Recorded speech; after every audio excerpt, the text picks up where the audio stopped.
মুক্তিযুদ্ধ নিয়ে যে সমস্ত কল্পকাহিনী লেখা, এগুলো 100 ভাগের 90 ভাগ মিথ্যা।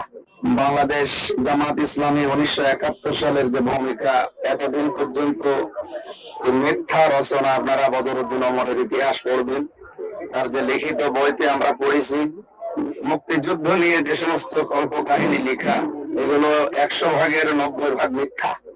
সুতরাং জামাত ইসলামী বাংলাদেশ ওই সময় যুদ্ধের বিরুদ্ধে ছিল না, তারা ছিল ভারতের বিরুদ্ধে।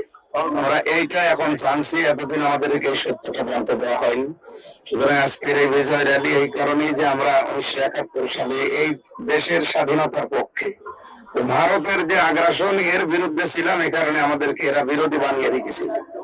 এবং আগামীর বাংলাদেশ আমরা ভারতের তাবেদার মুক্ত করে এদেশকে স্বাধীন চাতা হিসাবে আমরা চলতে চাই আগামীতে। এইটাই আমাদের উদ্দেশ্য আজকের এই র্যালির, এবং আগামীতে বাংলাদেশ ঐক্যবদ্ধ থাকবে।